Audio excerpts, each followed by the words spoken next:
ಇಂದಿನಿಂದ 18ನೇ ಲೋಕಸಭೆಯ ಅಧಿವೇಶನ ಆರಂಭ. ಇದಕ್ಕೆ ಸಂಬಂಧಪಟ್ಟಂತೆ ಅಪ್ಡೇಟ್ಸ್ ಬರ್ತಾ ಇದೆ, ನೋಡ್ಕೊಂಡು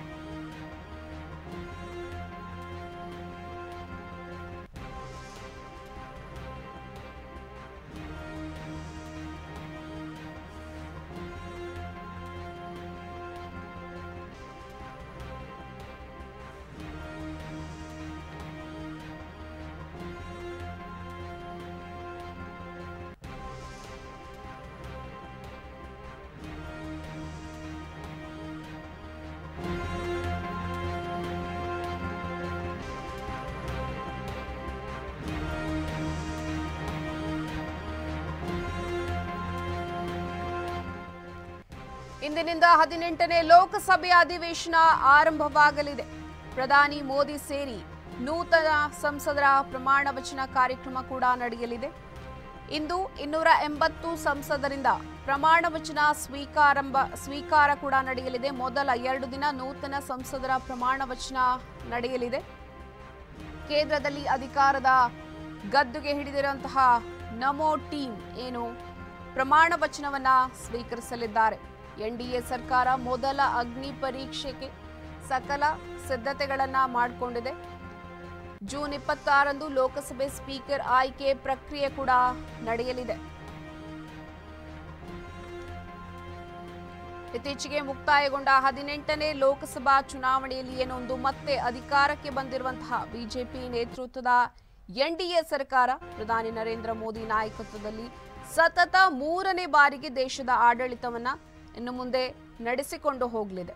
ಸೋಮವಾರದಿಂದ ಏನು ಲೋಕಸಭಾ ಅಧಿವೇಶನ ಆರಂಭಗೊಳ್ಳಲಿದ್ದು, ಪ್ರಧಾನಿ ನರೇಂದ್ರ ಮೋದಿ ಅವರ ಸಚಿವ ಸಂಪುಟದ ಏನೊಂದು ಸದಸ್ಯರು 280 ನೂತನ ಸಂಸದರು ಪ್ರಮಾಣ ವಚನವನ್ನ ಸ್ವೀಕರಿಸಲಿದ್ದಾರೆ.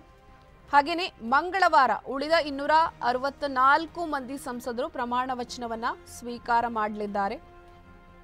ಹಾಗೆ ರಾಷ್ಟ್ರಪತಿ ದ್ರೌಪದಿ ಮುರ್ಮು ಅವರು ಸಂಸತ್ತಿನ ಜಂಟಿ ಅಧಿವೇಶನವನ್ನ ಉದ್ದೇಶಿಸಿ ಮಾತನಾಡಲಿದ್ದು, ಸ್ಪೀಕರ್ ಆಯ್ಕೆಯ ಬಳಿಕ ಕಲಾಪಗಳು ನಡೆಯುವ ಸಾಧ್ಯತೆ ಬಹಳ ದಟ್ಟವಾಗಿ ಕಂಡು ಬರ್ತಾ ಇದೆ.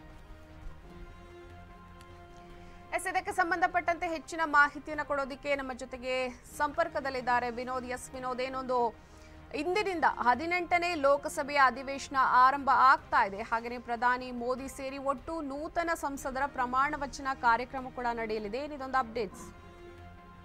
ಹೌದು ಪಲ್ಲವಿ, ಈಗಾಗಲೇ ಅಂದ್ರೆ ಎನ್ಡಿಎ ಮೈತ್ರಿಕೂಟದ ಮೊದಲ ಅಧಿವೇಶನ ಅಂತ ಹೇಳ್ಬೋದು. ಈಗಾಗಲೇ ಈ ಒಂದು ಹೊಸ ಸಂಸತ್ನಲ್ಲಿ 2ನೇ ಅಧಿವೇಶನ ಇದೆ. ಸೊ ಹಂಗಾಗಿ ನರೇಂದ್ರ ಮೋದಿ ಅವರ ಆಡಳಿತದ 3ನೇ ಆಡಳಿತದ ಮೊದಲ ಅಧಿವೇಶನ ಆಗಿದೆ. ಸೊ ಇನ್ನು ಈ ಒಂದು ಅಧಿವೇಶನದಲ್ಲಿ ಇಂದಿನಿಂದ 2 ದಿನ ಅಂದ್ರೆ ಇಂದಿನಿಂದ 26 ತನಕ ಏನೋ ನೂತನ ಸಂಸದರು ಏನೋ ಲೋಕಸಭೆಗೆ ಆಯ್ಕೆ ಆಗಿದೆ.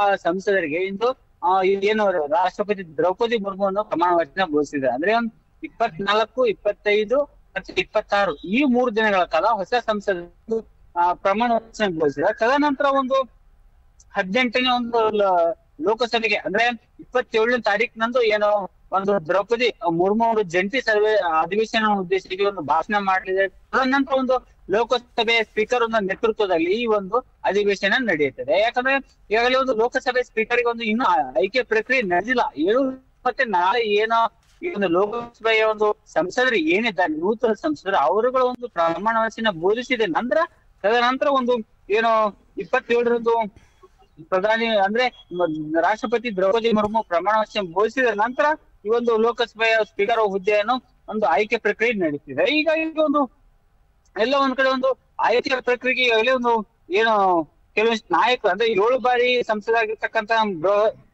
ಭತೃಹರಿ ಸಿಂಗ್ ಮೆಹ್ರಾ ಇದ್ದಾರೆ. ಅವರು ನೇಮಕ ಮಾಡೋದಕ್ಕೆ ಈಗಾಗಲೇ ವಿಪಕ್ಷಗಳು ಆರೋಪವನ್ನು ವ್ಯಕ್ತಪಡಿಸಿದೆ. ಈಗಾಗಲೇ ಇವ್ರನ್ನ ಆಯ್ಕೆ ಮಾಡಬೇಡಿ, ಯಾಕಂದ್ರೆ ಇವ್ರ ಬಗ್ಗೆ ಸಾಕಷ್ಟು ಟೀಕೆ ಟಿಪ್ಪಣಿಗಳಿವೆ. ಸೊ ಹಾಗಾಗಿ ಬೇರೆದವ್ರನ್ನ ಆಯ್ಕೆ ಮಾಡಿ ಅಂದ್ಬಿಟ್ಟು ಈಗಾಗಲೇ ವಿಪಕ್ಷ ನಾಯಕರು ಆಗ್ರಹವನ್ನು ಮಾಡ್ತಾರೆ. ಸೊ ಹಾಗಾಗಿ ಏನು ಪ್ರಮಾಣ ವಚನ ಬೋಧಿಸಿದ ನಂತರ ಯಾರನ್ನ ಆಯ್ಕೆ ಮಾಡ್ತಾರೆ ಶಾಶ್ವತವಾಗಿ ಅನ್ನೋದೇ